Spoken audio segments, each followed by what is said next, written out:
kooxda kubadda cagta Hagen ayaa wareeg labaad wareeg Soomaaliya xil ciyaareedka 2016-2017 heshay magacyo isku aadan oo ka wada ciyaara booska weerarka iyagoo bandhig wanaagsan sameeyay kulamadii ugu dambeeyay ciyaarta kooxdooda.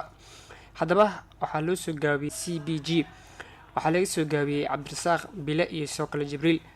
waxaa laga soo gaabiyay Cabdirasaaq Cali Maxamed Cabdiyow laacibka hore kooxda kubadda cagta Penalty Sport Club oo xagagan kaga soo biiray kooxda Hagen kooxda horyaalka Soomaaliya difaacanaysa. Cabdirasaaq ayaa bandhig wanaagsan sameeyay saddexdii kulan ee ugu dambeysay kooxdiisa Hagen ay horyaalka Soomaaliya ciyaartay wuxuuna kooxdiisa cusub u xirtaa lambarka 14aad. waxaa laga soo gaabiyay Billy Muxudiin Buraale wuxuu kooxda Hagen kaga soo biiray kooxda Dekada horeyna wuxuu ahaa kabtankii hore kooxda Saxafi. goolkiisii ugu horeeyay kooxda Hagen wuxuu dhaliyay 24 Maars 2017 wuxuuna ka dhaliyay kooxda Genyo wuxuuna ahaa gool kulaad mis penalty. waxaa laga soo gaabiyay Jibriil Xasan Fariid waa kabtanka kooxda wuxuu kaalin weyn ka qaatay kulamadii ugu dambeysay kooxdiisa Hagen ciyaarta horyaalka Soomaaliya Allah 2016-2017.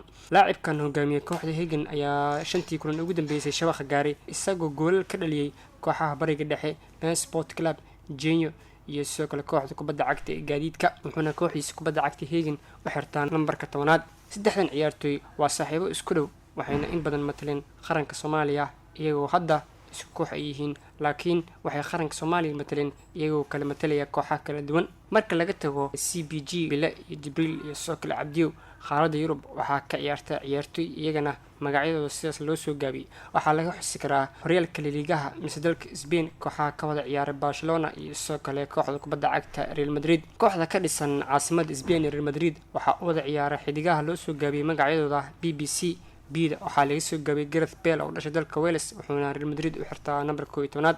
waxay ka soo gaabisay Karim Mustafa Benzema laacibka ku dhashay dalka Faransiiska. waxaa laga soo gaabiyay laacibka dalka Portugal oo bandhig wanaagsan ku leh kooxda ka dhisan caasimadda Spain ee Real Madrid. marka laga tago kooxda Real Madrid kooxda ka dhisan gobolka Catalonia ee Barcelona iyadana safkeeda koowaad waxaa ka soo muuqda xidigaha kala MSN. inta waxaa lagu soo Lionel Andres Messi wuxuu u dhashay dalka Argentina kooxda Barca u xirtaa nambarka 10aad.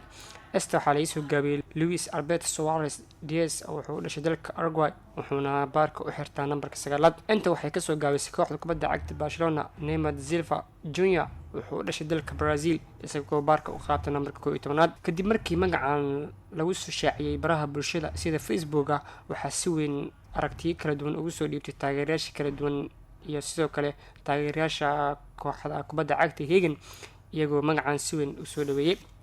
si kastaba kooxda kubadda cagta Hagen ayaa bandhig wanaagsan sameysay wareeg labaad wareegga Soomaaliya iyadoo hadda fadhisa booska 5aad ee kala sareynta Allah 2016-2017.